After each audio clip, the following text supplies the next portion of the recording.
All right, here I am. Hope everyone's doing well. Man, that time just flies. That hour just goes just like that for me. Glad to hear it, John Hudson. Glad to hear that day's at least a bit brighter, right? Your day's a bit brighter. Coming here. And thanks, Robert X, for doing all that liking and sharing and doing the things I should be telling people. I should be saying these things, but apparently it's a skill set I have not yet learned to master. Thanks, Ian Davenport. Sammy. So yeah, yeehaw. Hey, Blazing. Yeehaw indeed. I don't know what you guys have planned or any of you have planned for the weekend. I'm going to be doing breakfast with my kids on Sunday. Hey, Simply Secular Dave's here. What's up, Simply Secular? Dave? Just put my pants on. Hang on a sec. Oh, I'm going to take you off screen then. You got to take plan. You got to put on pants. Pants are important. So I got my kids coming over here on Easter during the morning, and we're going to be doing some kind of breakfast. No, I don't make them eat vegetarian when they're here. I don't make them eat vegetarian. I will have vegetarian stuff. My girlfriend will have vegetarian stuff. My kids will have all kinds of sinful meat stuff. What's up, Dave? What? A new day. It's another cup of coffee. It's another wonderful Disappointed Cat morning show, and a chat full of wonderful, intelligent, funny people. Oh yeah, true enough. True enough. John Hudson what's going on 3 hours ahead of here? What is going on? Well, I think it's okay. I got a funny and horrendous. You want to hear my funny and horrendous story? It didn't happen to me, so it's funny, I guess. And my girlfriend and my daughter did laugh about this afterwards. So, East Somerville, the area of Somerville that I live in, we do have a rat problem. There is a rat problem here. So we had yesterday was trash day, and my kid and my girlfriend were out taking out the trash. I was actually reading through Mike Weissman's book, finishing that up, getting ready for the show last night. And so they, and I crap you not, they open up the trash, and right there, sitting on top, minding its own business, is a rat. It's doing its thing. It's like 4 o'clock in the afternoon. It's 4 o'clock in the afternoon, Mr. Rat. What are you doing there? So the rat scurried off through the hole it gnawed through, or other rats had gnawed into. Yeah, rats will gnaw into anything, I guess, if given the opportunity. So both my I'm sorry, that was almost a Freudian slip there.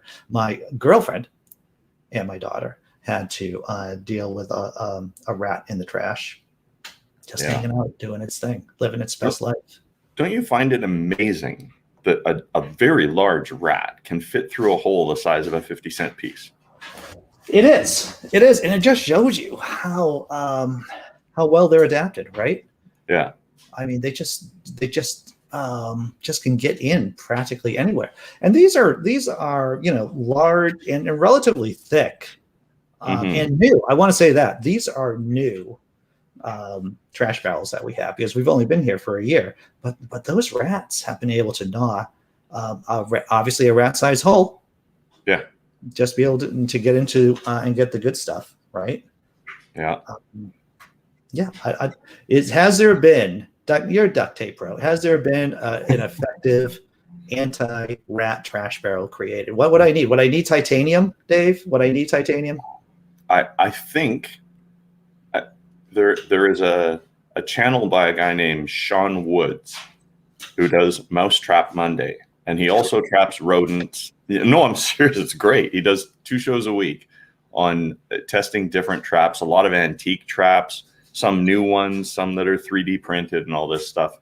And he is the guy on trapping rats and mice out of offices and homes and all that. And you get to the point where, like, do you build your entire house and walls out of titanium to keep the rats out, or do you annihilate them? How do you make them annoyed? Like he's tried using ghost peppers in traps and stuff to keep them away. All kinds of really cool stuff. So yeah, if you get a chance, look up Mousetrap Monday or Sean Woods. And I wrote it down. Yeah, it's really great. And he's gotten quite popular now. And people are sending him fan art. They're watching it with their kids and with their cats. So they have pictures of cats watching Mousetrap Monday. Well, that's great. That's great. Yeah. So I want to say hello to everyone in the chat.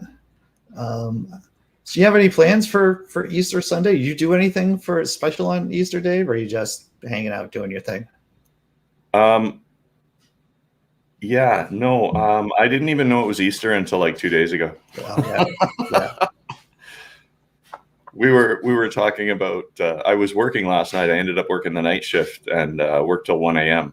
Wow. So it's been a short sleep night. I can see that. I can see that. Yeah. So we were talking about people's Easter traditions and fun things they do. And it seems like for the most part, everyone, whether they were Islamic or Christian or Jewish or whatever, they all just want to see a bunny shit out chocolate eggs. Who doesn't? Who doesn't? Yeah. It is just another opportunity to eat badly. That's what it is. All right, go through the list here. Did you say hi to everybody yet? I think I said hello to a lot of people. Paul Camish, Willie, Blazing, of course. Ian, yeah, Jesse Beer. But, I bet you Brainbug's listening if he's at work. Oh yeah. Jesse Bear says totally off topic, but it's laundry day here. We use the delivery, wash, dry, fold laundry service. Best investment ever. Yep. I don't really. Oh, did someone just contribute? I think Paul Camish did. I didn't see that in the chat. I'm looking right now. Paul Camish, thank you for the contribution, sir. Much appreciated. Tea. I'll take some tea. I'll take some tea. Last night I was working on a ship, and I can almost see Neil the 604 Atheist's house from there. Yeah. And I know he starts work at like 5 a.m. And at about 11:15 last night, we were dragging chains off the deck, and I'm pretty sure we woke him up. Hey, what's up, Sammy? Sammy. Thanks. How's it going? I have a bit of a dilemma, actually. I'm hoping you might be able to help me out with. I need a humane way to dispose of some mice. A humane way? Yeah, I had this bright idea of trapping them what I thought was humanely. Mm-hmm. But they're essentially just a big sticky pad. And now I have 2 mice just completely stuck to these pads, and I don't know what to do with them. It's the glue. I was going to ask you if they were the glue pads, but it sounds like they are. I don't know. I don't know. It's an interesting question about what is the most humane way of dealing with mice. Those sticky things aren't considered humane. I know in Canada they're not, and most of the companies up here won't use them because a lot of Canadian mice, I don't know if it's a thing. I know New York has more mice and rats than we do, but they will actually chew their legs off to get off those traps. Wow. I had no idea. If they get one leg stuck, they will separate it from their body. Well, it's an interesting question about now that, because it's the conundrum. It's the problem about what do you do now that you have them on the trap. And I don't know what would be the best humane way of getting out of that. If anyone in the chat has an idea, please suggest it. That's actually a thing that the guy I was telling you about from Mousetrap Monday. When he shows traps, he can't show a trap actually trapping. He can show the trap springing. He can show the mouse going into the trap, but he can't show the moment of the mouse or rat. So he usually puts them like in a wooden apparatus that has a mesh screen so you can see the trap spring. and all that. But what he does with the local mice that actually are native species, he takes them out in the forest and releases them, because not only can they live out there, but they also feed other animals, right? Skunks eat them and other stuff. Rats eat mice and all that. But when he has to dispatch a mouse, he has set up like a big mason jar, and he essentially suffocates them. He fills them with carbon monoxide or something like that, CO2, and dispatches them that way, because it's the least painful, most, other than the instant death of a giant hammer coming down on their body, and Yeah, dude, that's hard. That's hard. Yeah. But I don't think there's any easy way out of that, man. I don't know. That's tough. Hey, Paul Cambish is here too. Hey, Paul. Hey, Paul. Now then, I was the volume on this because I'm just on the Chromebook. I'm not on my laptop, so I don't know if the volume will be any good on this. I think you're good. I mean, I can see you fine. I can hear you well. It sounds fine to me. Yeah. I was just going to comment. In the UK, we used to have what were called gin traps years ago, which was a bit like a miniature man trap type device. And what Dave was saying, I think it was Dave that mentioned about them chewing the legs off, which is perfectly right. If the gin trap didn't catch them properly and it caught a leg, they would chew the legs off. I believe now they've been made illegal in the UK due to the fact that it is just so it's not humane way to dispose of rats and stuff like that. So I believe they've been banned now as well, which would be similar to like the sticky pads that you were talking about. Same sort of scenario. I actually go out getting rid of rats from the local farm, and the only way to do it to be as humane as you can is to shoot them with air rifles. I can see that. Poisoning them as well. I mean, it's not really a good way for any animal to die, to be poisoned. Well, the worst thing about poisoning them, and you'll see it if you watch Sean's channel, he mentions this often, and he tells people to be super cautious about poisoning rats and rodents and pests and voles and whatever, because they'll eat the poison and not die right away, and they'll run away, and then a skunk or a raccoon or a neighbor's dog will eat that animal and die from the poison that's inside it. Yeah, I was going to say exactly the same thing. A friend I used to work with, he was a farmer. I used to keep birds of prey years ago, and he called me up to the farm. He says, I've got a bird of prey just turned up. He said, but it's really lethargic. I don't know what's wrong with it. So I turned up to his farm, picked up the bird, and as soon as I got hold of it, I said, I know exactly what's happened. I said, have you been putting rat poison down? And he says, yeah, I have. And what he'd been doing is putting rat poison down. Sparrows were coming down and eating the rat poison, and then what happened was the sparrow hawk came, grabbed the sparrow, and poisoned itself that way. So putting poison down is probably the worst way to get rid of any animal, because, like you've just said, Dave, unless it's trapped and it can't get away, then why bother poisoning it in the first place? And once it's eaten, it wanders off. There's all types of different animals that could get it, and it goes down the chain. Because, like I said, the sparrowhawk didn't get the mouse. The sparrowhawk got a sparrow that had eaten the rat poison. It's a chain reaction. So we get that out here all the time. With in Vancouver, we have a bunch of peregrine falcons. They're like the fastest bird. They dive at like 100 kilometers an hour or something like that.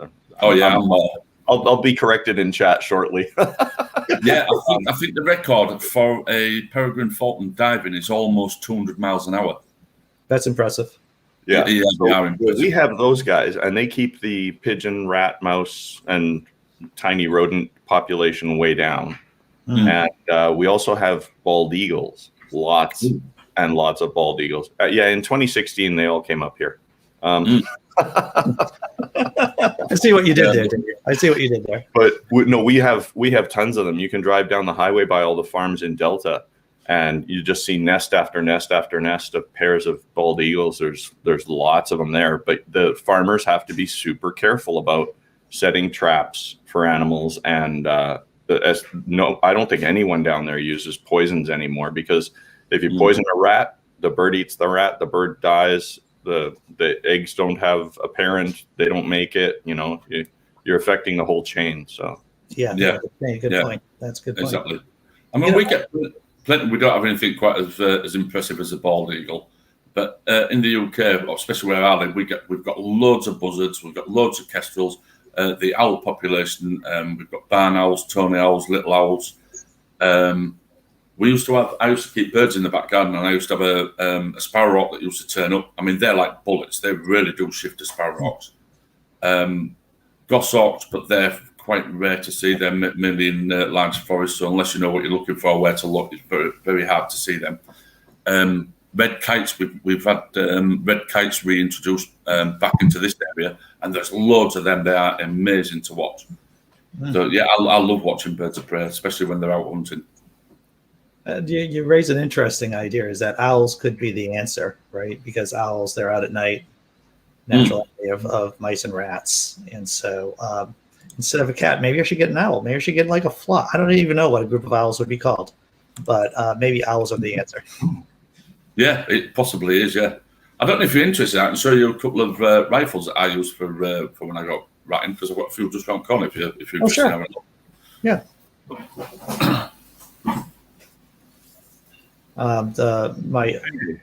I had a girlfriend who lived up in Maine years ago, and she had a variety. Well, her brother had a variety of air rifles. That oh, look at that!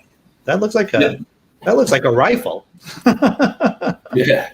Well, this is the main one I use. This is actually what you call a HW100. It's made by Weyer. But what I've done is I've got myself a what you call a bullpup stock. So it makes it really short. So when we're in the car for shooting, like say the rats, it's lovely and small to use, but it's actually a full-size rifle. Yeah. Everything's been moved backwards. Not normally it would sit about there. Yeah. But it all moves backwards now. And then this is a Pard night sight. Mm-hmm. And it's night sight, nice. Yeah, it's crystal clear on a night. Obviously everything's black and white, but it's like in full HD. And then what we've got on the side here is I don't know if you can see, but there's a button. Oh, you can see. There's a button just there, and that turns that on, and that's a rangefinder. Oh, nice. So yeah, I've got the night sight and the rangefinder and a small compact. Is your rangefinder laser? Yes. Yeah. Yeah. That's nice. How much does a night sight go for? Depends on how good you want it. Yeah. You could go just thousands of pounds. My next door neighbour, he's got an image, what would they call it, image intensifier type thing. It's like heat sensitive.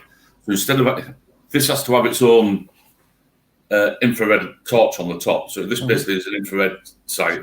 Yeah. So it has an infrared torch on the top. Well, the one that he's got, which is he uses for spotting, it's heat sensitive.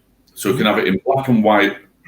So it'd be like in white mode. So things that have got heat will show white, or it'll show black, or you can have it in colour. So it'll have like different bands of colour. And that thing can spot anything. It's unbelievable. But that was about £1,000. This one here, I think I paid about £500 for it, which I don't know what that'd be in dollars. I don't know, $600 probably, something like that. So not too expensive, really. I think my owl plan might be a little cheaper. Yeah. So yeah, that's the bullpup version, which this is set up purely for getting rid of rats from the local farm, because the disease and the amount of rats, if they're left and there isn't like a natural predator or someone who's not going out getting them, they will multiply unbelievably.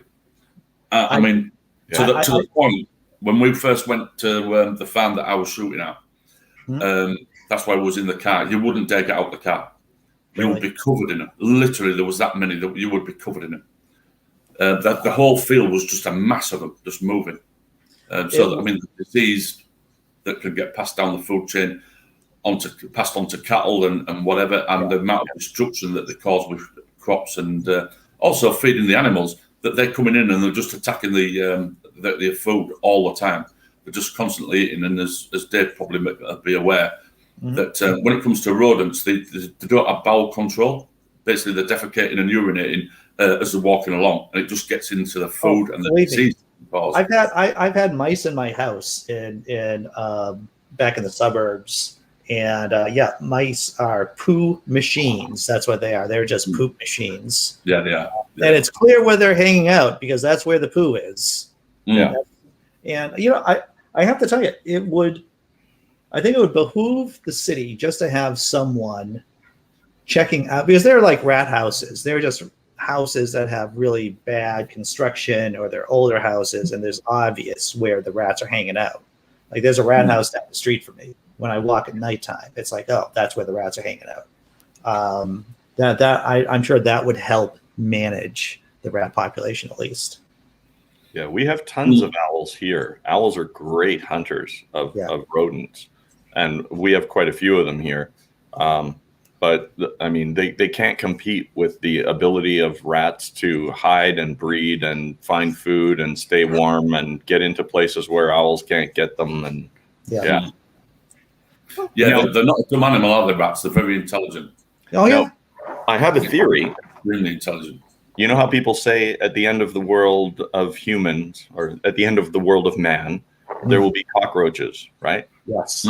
But I don't think that's exactly correct. I think rats are far smarter than cockroaches, and rats eat cockroaches.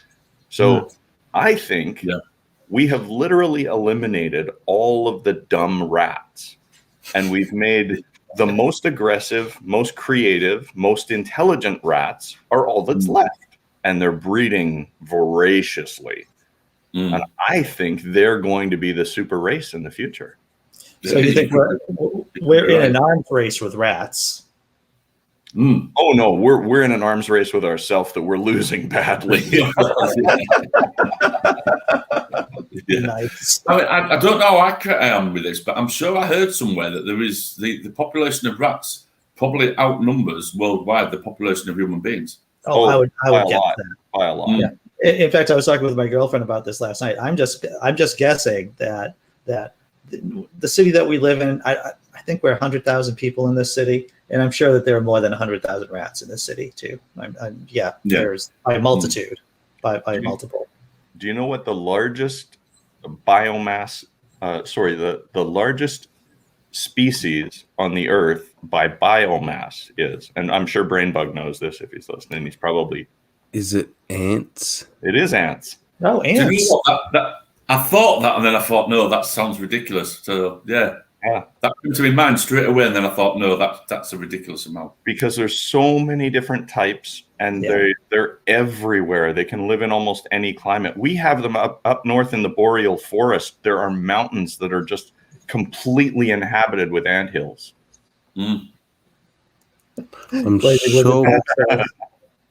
sure Brainbug will be watching but I think termites count as ants. Do termites count as ants? Now that's interesting. I'm not sure about that. That's definitely a Googleable question. I'll not be surprised if he's right. Termites, ants. I'm asking Professor Google here. They've got to be similar, aren't they? Termites. Termites are social insects.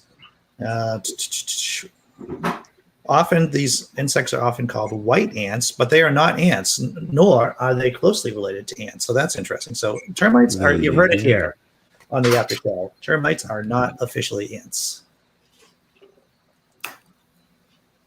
But it just shows you how important it is to have Brainbug around in case there are these insect-related questions. Exactly. Brainbug is so witty and smart. He's just fun to talk to all the time. Scary smart. Yeah. Just think about that. Just comes off the top of his head, and it just gets onto a roll. And it turned. Well, you was there as well, Andy, when he turned up at my 55th birthday, and he was talking to music analyst. And music analyst hadn't realised who he was talking to, and I can't remember what he'd come out with. And he started going down the evolution stage, and then he was talking about dinosaurs and alligators. And even music analyst said, "I've jumped in too far here." But the knowledge that literally just came off the top of his head, it was amazing to watch. It was lovely to watch. Did you see his comment there? Yeah, termites are cockroaches, actually. Oh, right. Hi, Brainbug. I didn't realize who was in the chat. Yeah, termites are cockroaches. I had no idea, but now I learned something new. So that means ants have the largest biomass without termites. Yeah. Which is even crazier. But they are. I always just thought it included termites. So it made a little bit more sense. I would have thought you'd been right, actually. When you said it, I thought, well, yeah, but clearly we were wrong. I've been wrong before. I like being wrong. Again. Yes, I like being wrong. I've always said that. Being wrong is a good position to be in because it means that once you find out you're wrong, you're not wrong anymore. And you've actually learned something. So. I've heard a lot of smart people say that. It brings up the point that not to be too emotionally attached to your own opinions, right? Because you can always be wrong. Yeah, you shouldn't believe or disbelieve usually are. Because you like it or dislike it. Something's either true or not true, regardless of what you think. So yeah, you shouldn't be emotionally attached to any belief. If you're proven to be wrong, then you should accept that it's wrong and change your mind. And just move on. It's probably easy to say that. It's sometimes probably harder to follow that than it is to say it. It is. Well, in practice, when you're in the pocket, especially when you're arguing with someone, and you find out halfway through the argument that you're wrong, it's like, oh no. Yeah, and the thing is as well with some arguments, I suppose it's not the information that you're getting out; it's winning the argument that becomes more important.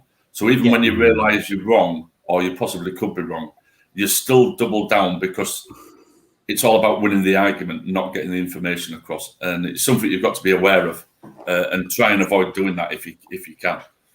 I think it's really important that we get back to the educational system, not just about epistemology, but about like they have debate classes and debate clubs and all this stuff.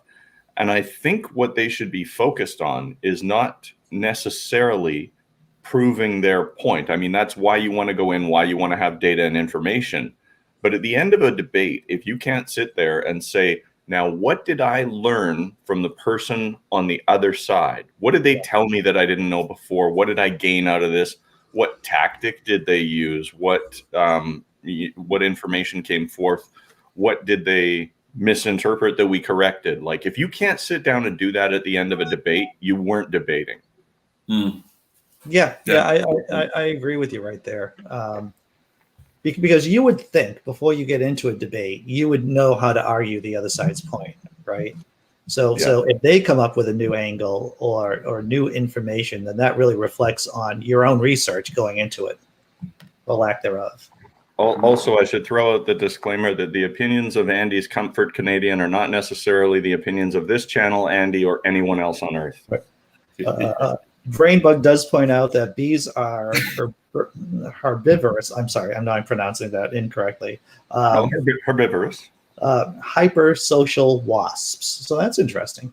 Bees are hypersocial wasps. So right question there for Brainbug then. So wasps and bees are actually related. I didn't think they were.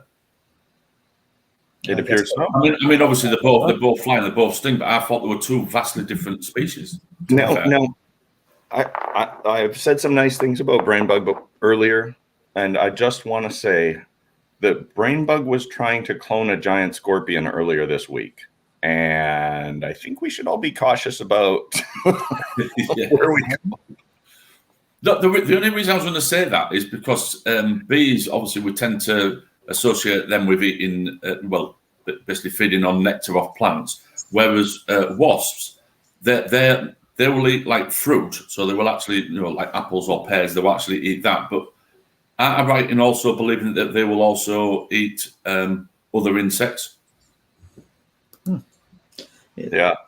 So that's why I thought there was completely two different species. I didn't realize they were a close relative to each other. I had no idea. So Theo says ants, bees are parts of the wasp family. Is that true, Brainbug? We can get some beef here going on in the chat about, or at least maybe not beef, but an exploration of the topic. Yeah, I could see that as well, because you see the flying ants and also the the flying mouth ants. parts very similar as well. If you look at the mouth parts of a wasp and the mouth parts of an ant, they're very similar. Yeah. The first time I knew that they were flying ants, it kind of freaked me out. You know, it's like I didn't know they could fly. I was a kid. Oh, we have those up here. We see them all the time. Oh yeah. Yeah, in the UK we don't tend to get that many of them, or you certainly don't where I live. When I lived in Germany, we used to get a hell of a lot of them, but it was only like for one day. They all sort of came out at the same time. It'd be one day where there'd be massive flying ants, and a day or certainly 2 days later, there was all gone. If you haven't seen the BBC program Ant Mountain, they explain why and how that happens. And right. No. I'll give you the very, very short, I barely understood it and I only watched it once version, is that when the queens emerge and they go to make a new anthill, hive, home, whatever, when they break away to make another family, once they land and establish where they're going to be, they actually rip their wings off. So the queens only fly for 1 day. Interesting. It's that like that springtime burst of all the new queens are coming out. They're finding new places to inhabit, and then they remove their wings because they don't need them anymore. Right. So the flying ants, they're the queens then. The nuptial flight. In this particular species. Yeah. Right. They fly for a day. We have them here. So that's almost plague-like. The sheer number of flying ants, they get in your clothes and. But going back to what we were saying before about the amount of ants there are, that would explain why there is so many. If they're just the queens that are flying, and they're all making new colonies, that's a massive amount in it. Once they build that colony up, all you're seeing is one female flying about, and there's millions of the things. Then imagine that then once each one of them ants builds a colony, that is a lot of ants in it. Right. So I see that you have a screen you want us to share, Sammy? Oh, it's just a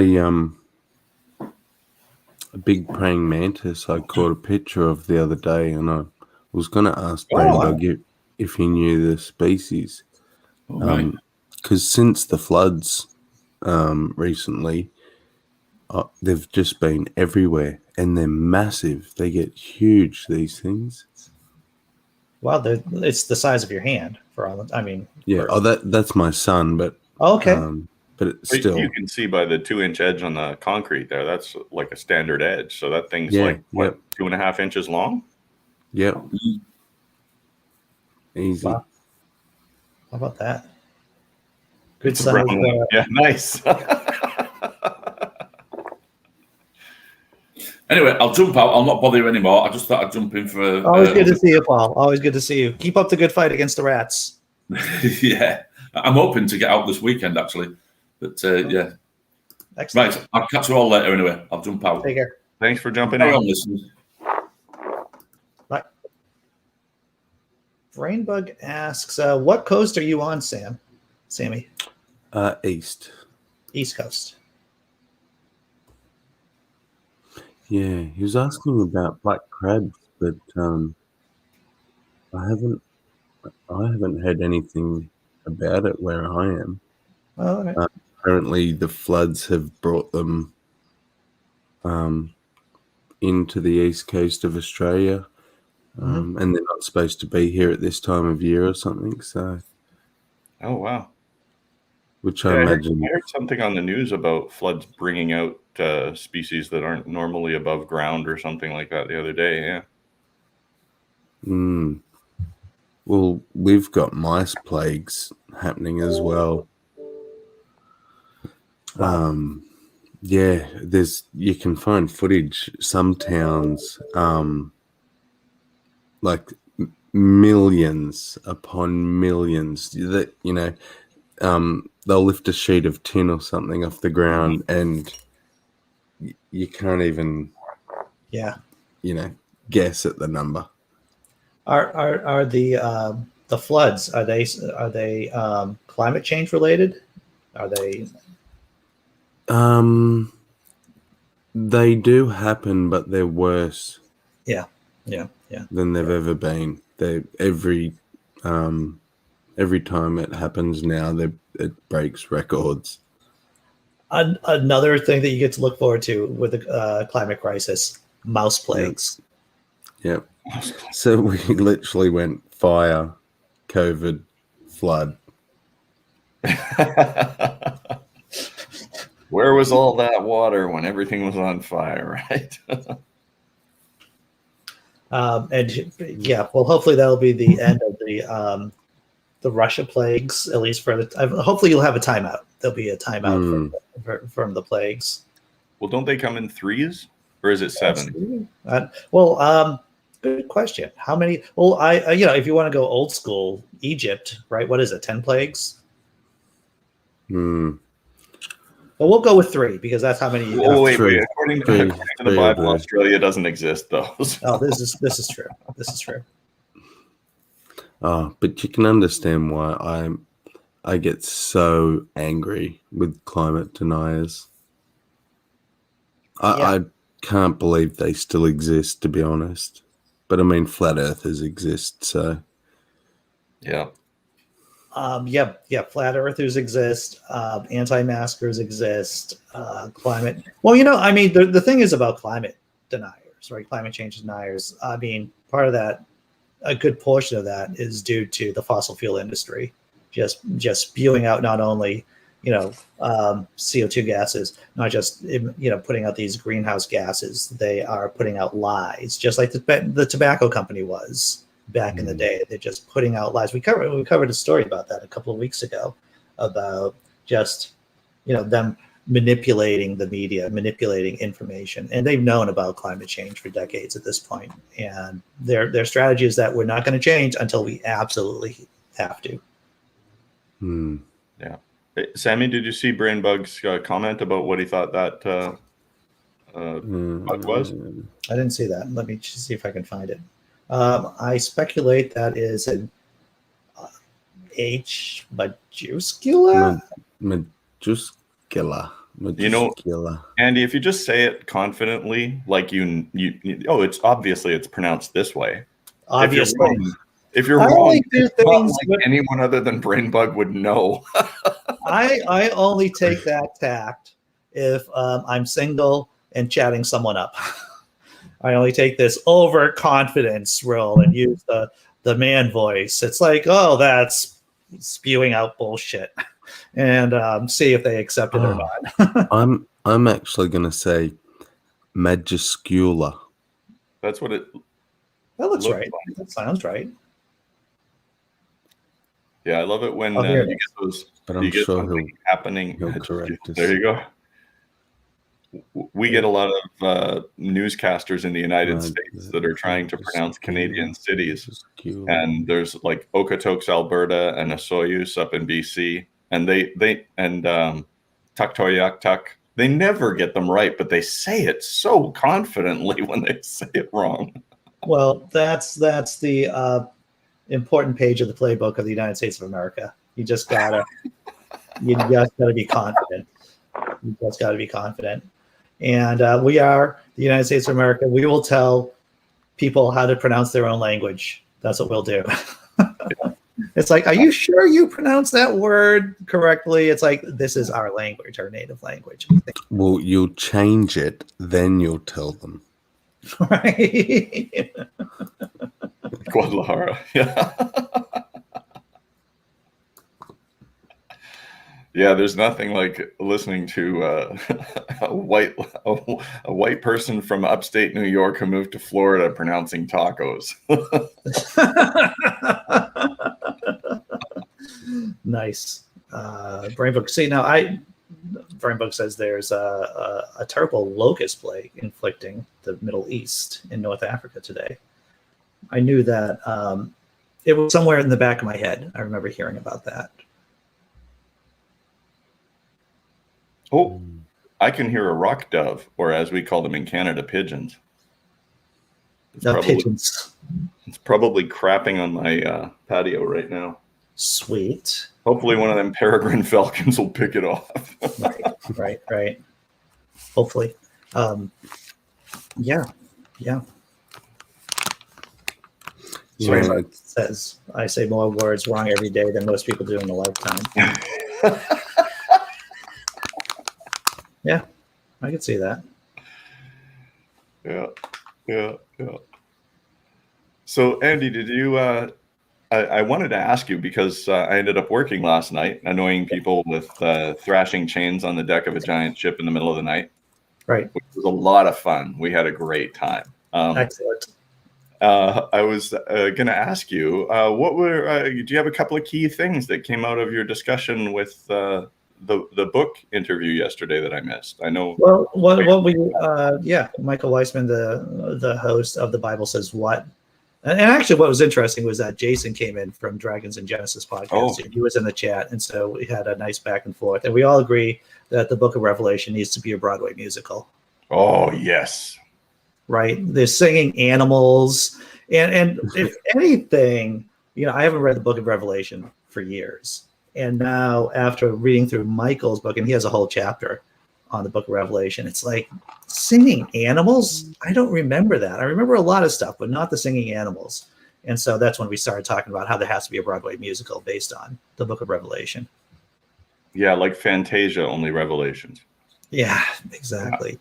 It was a fun time. Michael is a great guest. He's a fun person. He loves to laugh. And if you listen to his podcast, and I know, and I told him this too early on in our conversation, it's like, Michael, when you laugh in response to a evangelical telling you how great God is after going through a verse in the Bible talking about cannibalizing children, when you laugh, I want to strangle them. Every single time you seem to laugh, it's my response would be to just reach through the screen. Yeah. An exceptional book. And if it's a good 101 book too, in case you want to know about how crazy the Bible is. It is an exhaustive. There's no fluff to it. There's no, it's very prudent in its language too. So it's like Bible verse. This is how bad God is. You think he's that bad? Well, guess what? Do you know the 200 foreskin stories? There's a whole chapter about circumcision, about Jesus being the great circumciser. Yeah. About the 200 foreskins with David, about circumcising your heart, which seems really painful to me. It seems really painful. So it was a great conversation. And once again, it's one of those things that went really fast. Who was it that did the thing recently with how many people were killed by God in the Bible? That was Hemant. That was yes. From the Atheist. 2.5 hours. 2.5 hours. And once again, if you haven't seen the video about how many people God has killed in the Bible, it's worth seeing. And you don't have to watch the entire 2.5 hour video either, because it's all time-stamped. It's all time-stamped in the description. So if you have favorite kills of God. Well, I'm wondering where the baby dashing comes in, personally. You wonder where what? Baby dashing. Oh, the baby dashing. Yeah, there's that. There's baby dashing heads, on the rocks. On the rocks, right? And people, it isn't just the fact that there are baby heads being crashed, but you should be happy about it, right? You should be happy about it. It's very much, who was it? Jonathan. It's a privilege. It is a privilege, and it's a very similar argument that Puritan, the Puritan minister who wrote "Sinners in the Hands of an Angry God." I think it was Jonathan Edmonds. Here, right around the Salem witch trials, maybe around the Salem witch trials. I'm not sure, but his entire argument was that if you're in heaven, then you should be taking pleasure of all the souls like being tortured in hell. And it is just perverse. That's what it is. It is perverse. And one of the other things that we talked about in our discussion last night was, of course, the Book of Job. And I figured out it wasn't because the Book of Job is God at his most disgusting. That's the batching the babies and the making parents eat their children, physically eat their children. It's just that the Book of Job is God being at his most dickish, or his most dickish moments. And so we talked about that. And it was fun. It was fun. And I think people in the chat liked it too. People who watched liked it. Nice. Well, it's... You know, I know it happens across all religions, especially when it comes to hell, but as an ex-Jehovah's Witness, the thought of Armageddon to them is quite pleasurable. You know, they long for it. They pray for it to come, not realizing in the front of their mind that they're praying for the death of 7 billion plus people, because they believe if you're not a witness, you're not going to survive. You know, and they relish the thought, and they talk about how much time they'll have to spend burying the dead and stuff like that. Gets a little It gets a little dark. It's a little dark. Faces. Just a little bit. Just a little bit. So what did you guys do? Oh, you know, we hung around and talked about the problems about disposing billions of bodies, you know. Yeah. Well, But, you know, it'll all be worth it. But with joy, like they'll do it with smiles on their faces, and you know, And they're tell in me the if I'm new wrong on world.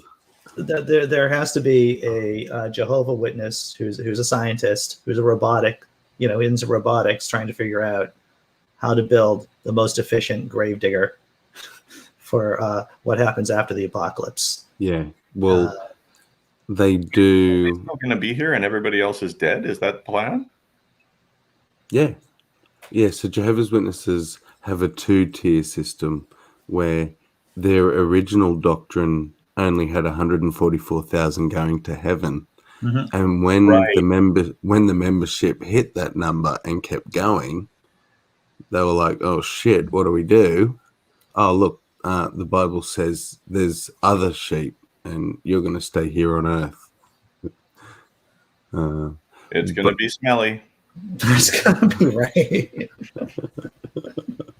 But if you know anything about science and physics and chemistry, you realize that the off-gassing from dead human beings is going to create a lot of methane and CO2. There's footage I could show you where one of the very higher ups, one of the governing body, he's talking about he actually was in the Vietnamese War or Vietnam War, and he talks about bodies burnt and cracking open. I know what's coming at Armageddon. Lots of dead people. And this is broadcast to the entire population of witnesses, including their children. You know, this is their church. Yeah, it's child abuse. Mass. It's child abuse. That's what it is. Yeah. It's child abuse. Man. Absolutely. Did you see Dr. Mordecai? You have to shoot zombie like Jesus in the face in order to kill him. I would also say you should do a John Wick and just do double tap. Just do 2 shots. You know, John Wick just doesn't do 1 shot and be happy with it. He has to do multiple shots to ensure that the enemy is gone. The enemy is taken care of. As long as we don't have to like invent a giant nail gun and put posts up all over the place to like actually crucify and kill all the zombie Jesus and the zombie Christians. As long as we don't have to like decorate our planet with posts of hanging people. Oh yeah. Nailed chunks of wood. Yeah, that would be bad. Yeah. Indeed. Jesse Bear says, I've had them, Jehovah's Witnesses, leave their creepy cartoons at our house, and it's all death and destruction. Yeah. You know what is really weird? But it's happy death and destruction. Yeah. Happy. In Vancouver, it's a very progressive city, right? Compared to other places and even compared to across Canada. So we have a Scientology center and we have Masonic temples. We got a couple of them still left after the torching the other day. After the great burning of the Masonic temples there. We've got Mormon centers. We've got like everything. There's one of everything up here. It's this great cluster pooch of bad ideas. But we're so progressive. It's like pat them on the head, let them go about their way. but we're still, the majority of the population still identifies as none when it comes to religion. Well, this is the thing. And I'm gonna belabor the point that I've made a million times. When you have a good social safety net, when you have a safe society, when people have a roof over their heads and food in their bellies, there's a far less chance of them doing crazy crap, of them turning to religion. Yeah. The church that I used to be a part of does a thing called Weekend of World Religions. So they try to be a progressive contemporary church that's open to all forms of worship and all theories and methods and all that. Whether you're a very strongly spiritual yoga person or whether you're a Bible thumping Christian end of the world type person, there's a lot of diversity within the church. But they had this Weekend of World Religions, and it started out, okay, we're going to go to the Baptist church, and we're going to go to the Protestant church, and we're going to go to this other church, and we're going to see their services and compare what we do with what them and exchange ideas and all this. But so many people were actually interested in the other churches that the last time they did it, they did Scientology, Mormonism, and Rastafarianism. It's like, well, we can't show them other good religions, so let's. Right.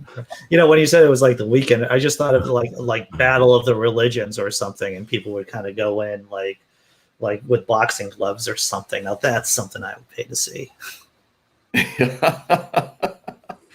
Weekend of World Religions. Come see this.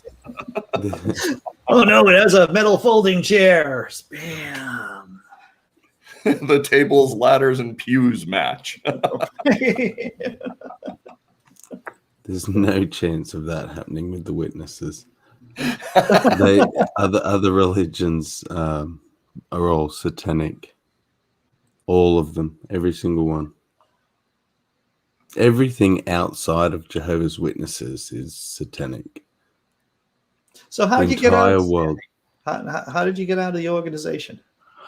I was 14. I'm just lucky that because it is so in depth and the indoctrination is so intense, you become very smart in terms of language, grasping language, being able to read.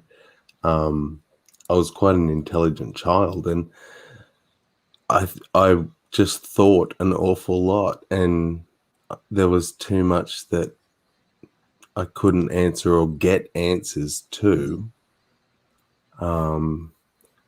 So yeah, I half woke up, but because I was so young, I wanted to see what the world was about, because you're obviously raised very sheltered. So then I found things that I enjoyed that were considered sinful, and then spent the next 20 years thinking I could never go back because I could never give up these things.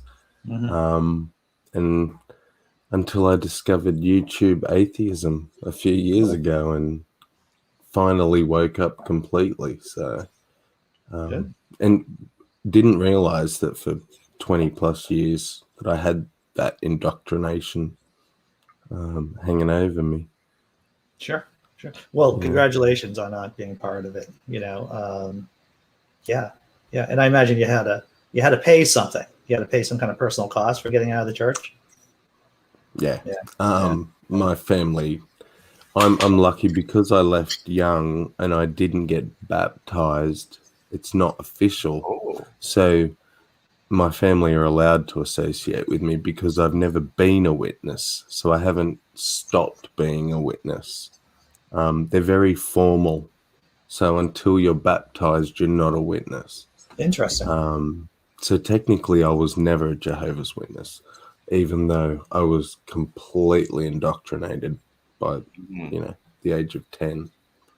What age does one usually get baptized?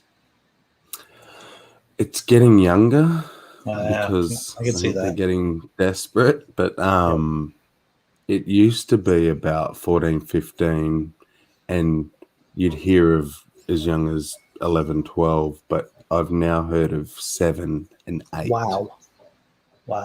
Yeah. Even in the church that I used to go to, the regular age for everybody to get baptized into the church was 12. But in the last decade or so, if there was a 12-year-old who had a 9 or 10-year-old sibling, they would both get baptized at the same time, right? Like, yeah. Sure, that makes sense.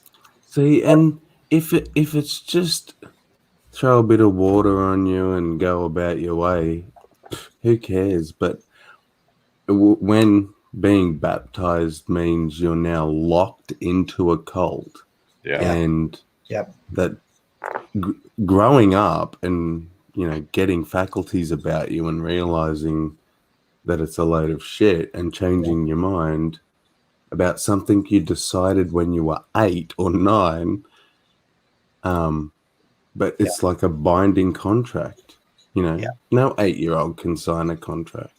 None whatsoever. I had a lot of questions when I was young, but when I went through the whole baptismal training, indoctrination, whatever you want to call it, and they said, now you're going to give your life to Christ, and Christ is going to watch over you, and Christ is going to take care of you, and it's all going to be wonderful and all this. I'm like, well, what the fuck was Christ doing for the last 10 years?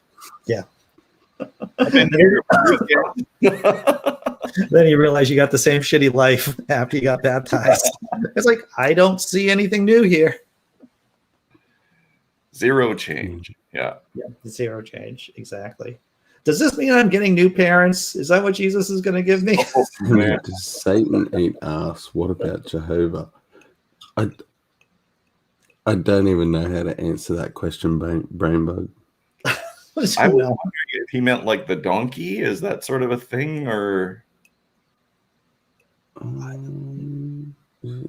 Oh, because eating. Yes, I don't know. I don't know where any of that came from. There's a lot of weird people. Missed something. Well, I guess this is Explain yourself, Brainbug. We're winding down to an hour, so I guess I should say thanks for everyone in the chat for popping in and talking. Right? Hey, that's not nice, Brainbug. Yeah, Dave just Randolph Richardson without a mustache. He's a bit on fire. I can make Randolph dig another hole in that backyard, Brainbug. You be careful.